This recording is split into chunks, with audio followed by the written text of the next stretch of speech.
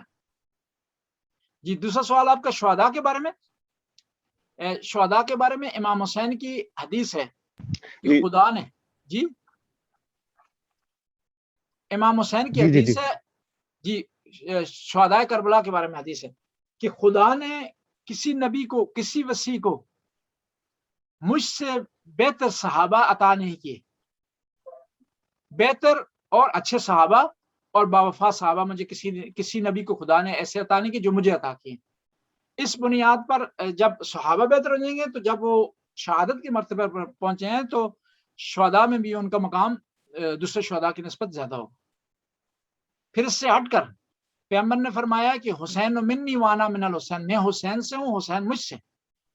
یعنی پیغمبر یہاں پر نبوت سے ہٹ کر نبوت کی بات نہیں کرتا, باقی جو مراحل مقام ہے درجات کے بارے میں وضاحت فرما رہے ہیں کہ حسین منی وانا من الحسین, حسین مجھ سے ہے اور میں حسین سے ہوں. لحم و لحمی و دم و دمی, اس کا خون میرا خون ہے, اس کا گوشت میرا گوشت ہے. اس حدیث کی بنیاد پر آپ کہہ سکتے ہیں کہ امام حسین خاتم الانبیاء کے علاوہ تمام جو ہے وہ خدا کے بندوں سے افضل ہیں اور بالا ترین مقام جو ہے وہ رکھتے ہیں. یعنی اسی بنیاد پر ایک اور چیز بھی یہاں پر علماء نے ایک نتیجہ نکالا ہے. وہ نتیجہ نکالا ہے کہ ہر نبی کو خدا نے مراتب اور درجات عطا کیے, اور ان درجات میں ایک شہادت بھی ایک درجہ ہے. اور ظاہری طور پر جو مشہور احادیث ہیں اس کی بنیاد پر نبی کریم شہید نہیں ہوئے. بس یہ درجہ کس طرح نبی کریم کو خدا نے جو ایک بہترین درجہ رکھا شہادت کا, وہ کس طرح عطا کیا؟ اور ہو نہیں سکتا کہ دوسرے انبیاء کو درجہ ملا ہو شہادت کا اور نبی کریم کو نہ ملا. تو جواب یہ ہے کہ اس حدیث کے مطابق یہ درجہ خدا نے نواسے کے ذریعے پیغمبر کو عطا کر دیا. خود شہادت کی منزل پر نبی کریم فائز نہیں ہوئے, لیکن ان کے نواسے شہادت کی منزل پر فائز ہوئے, اور یہ مرتبہ یہ درجہ نبی کریم کو خدا نے اس لحاظ سے جو ہے وہ عطا کر دیا شہادت کا. جی تیسرا سوال آپ آخری سوال اگر اجازت ہو تو. بسم اللہ. جی آپ نے تیسرا جو وضاحت کی طولا تبرہ کے بارے میں, ٹھیک ہے, سب سے پہلے تو یہ کہ کیا اس کا آرڈر بھی ہونا یہی ضروری ہے کہ آپ طولا پہلے کریں تبرہ بعد میں کریں؟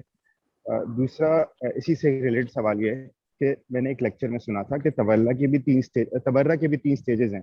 تبرہ واجب, تبرہ مستحب اور تبرہ حرام, یا مطلب اس کی اجازت نہیں ہے.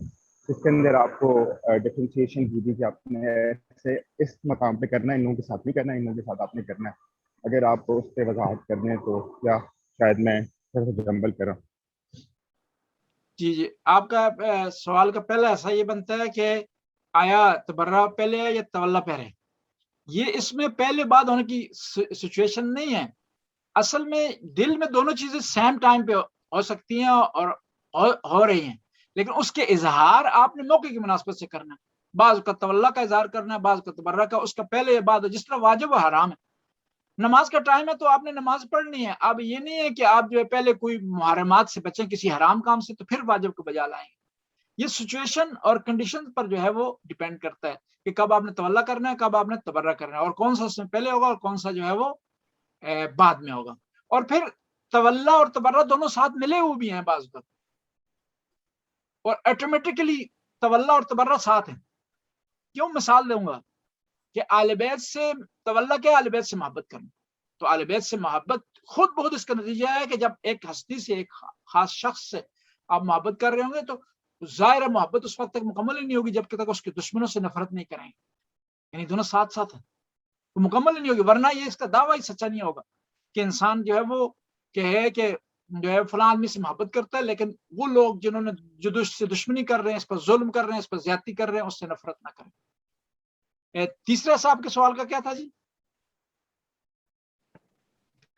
تیسرا صحیح تھا کہ تبرہ کے میں نے ایک لیکچر میں سنا تھا, ایک میں نے سنا تھا تبرہ واجب, تبرہ مستحب اور تبرہ مطلب جس کی منع ہوتی ہے. حرام تو نہیں انہوں نے استعمال کیا تھا, نفی انہوں نے بیان کی تھی کہ سچویشن کے حساب سے, کہ جیسا اگر آپ ایک معاملہ دیکھیں، جیسے کوئی آپ لوگ جن لوگوں میں بیٹھے ہیں اگر وہ ایسے ہیں کہ وہ شیعت کو نقصان پہنچائیں گے یا اس طرح اوور آل مسلمانوں کو نقصان پہنچے گا، تو اس کیس میں منع کیا ہوا ہے کہ آپ تبرہ اس کیس میں بالکل نہ کریں. تبرہ واجب، تبرہ مستحب، اور تبرہ منع یا حرام کا مجھے یاد پڑتا.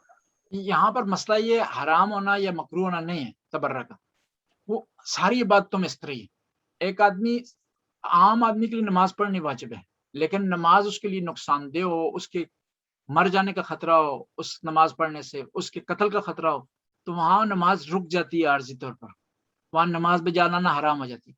روزہ رکھنا آپ کے لیے واجب ہے، لیکن آپ مریض ہیں شوگر کے، روزہ رکھیں گے تو آپ کی خدا نخواستہ ڈیتھ ہو سکتی ہے، خدا نخواستہ آپ کی بیماری بڑھ سکتی ہے، تو وہاں پر عارضی طور پر روزہ رکھنا آپ کے لیے حرام ہو جائے گا.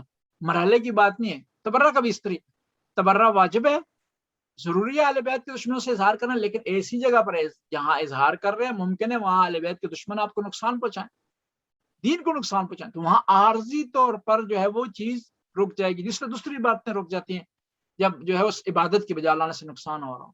تو اس میں مراحل کی ضرورت نہیں کہ ہم اس کو مکروہ کہیں یا حرام کہیں، وہ عارضی طور پر عبادت جو ہے اس کو حکم تبدیل ہو گئے. جزاک اللہ. آپ کو خدا و تعالی اجر عطا فرمائے. اللہم صل ماشاء اللہ، بہت علی اچھا محمد و آل محمد وسلم علی محمد و آل محمد وبارک علی محمد و آل محمد وارحم محمد و آل محمد کما صلیت وسلمت وبارکت وترحمت علی ابراہیم و آل ابراہیم انک حمید مجید. وصلی اللہ علی جمیع الانبیاء والمرسلین. خدا اس قلیل سی عبادت کو قبول و منظور فرما، ہمارے گناہوں سے درگزر فرما، نیک کام کرنے کی توفیق عطا فرما. یا اللہ اہل بیت سے صحیح معنوں میں محبت کرنے کی توفیق عطا فرما، ان کے دشمنوں سے اظہار بیزاری کرنے کی توفیق عطا فرما. یا اللہ حاضرین کی توفیقات میں اضافہ فرما، جو مریض ہیں شفا کاملہ وعاجلہ عطا فرما، جو تنگ دستن کی تنگ دستی کو برطرف فرما. یا اللہ حاضرین کی مرحومین مرحومات کی مغفرت فرما، ان کی درجات کو بلند فرما. یا اللہ زمانے کے امام کے ظہور میں تعجیل فرما. یا اللہ ہمیں اس درس میں اخلاص عطا فرما. ربنا آتنا فی الدنیا حسنہ وفی الآخرۃ حسنہ وقنا عذاب النار. اللہم صلی علی محمد وآل محمد. ٹھیک ہے جی، دعا میں یاد رکھیے گا. جزاک اللہ جی، اللہ حافظ. جزاک اللہ، اللہ حافظ. جزاک